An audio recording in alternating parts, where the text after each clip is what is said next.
नमस्कार, अन्नपूर्णेश्वरी चॅनलमध्ये आपल्या सर्वांचे स्वागत आहे। मी सुजाता। या ठिकाणी मी तुम्हाला आज पालकचे पकोडे कसे करायचे हे दाखवणार आहे। तर चला आता आपण कृतीला सुरुवात करूया। या ठिकाणी मी तुम्हाला आज पालकचे पकोडे करून दाखवणार आहे। तर याच्यासाठी मी पालक स्वच्छ धुवून थोडेसे त्याची पानं आहेत ती फक्त काढून घेतलेले आहेत, चिरलेले वगैरे काही नाही, अखंड पानं आहेत। त्याचबरोबर या ठिकाणी मी बेसन घेतलेला आहे वाटीभर। त्याच्यामध्ये आता आपण 2 चमचे तांदळाचे पीठ घालूया, थोडीशी हळद,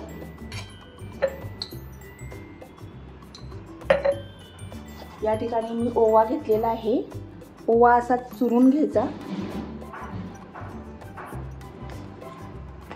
त्याचबरोबर चवीनुसार तिखट,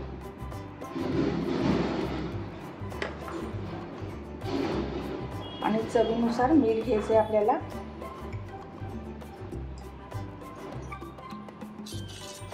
त्याचबरोबर आता आपण या ठिकाणी तेलाचं मोहन घेतलेलं आहे। मी तेलाचं मोहन थोडं घालायचं चमचाभर,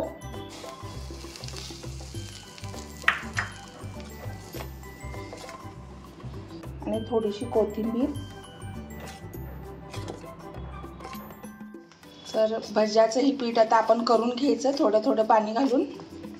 तर या ठिकाणी तुम्ही पाहू शकता एक 5 मिनिटं मी ठेवलं होतं हे पीठ असंच।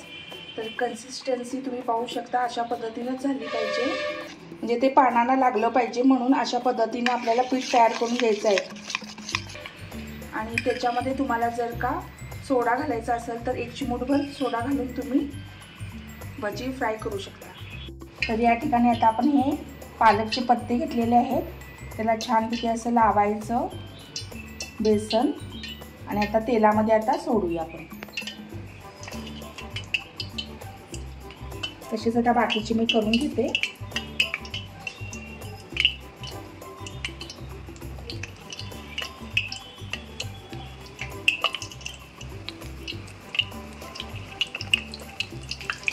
तर या ठिकाणी खूप खमंग वास यायला लागलाय पालक भजीचा।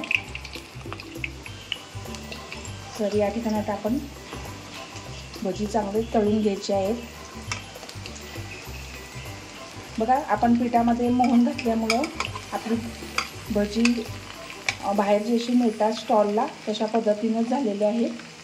तर या ठिकाणी तुम्ही पाहू शकता आपण गुलाबी होईपर्यंत चांगले त्याला तळून घेतलेले आहेत। आता आपण काढून घेऊया त्याला।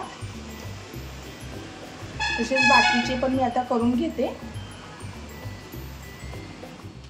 तर आपले हे पालकचे पकोडे कसे कुरकुरीत झालेले आहेत तुम्ही पाहू शकता।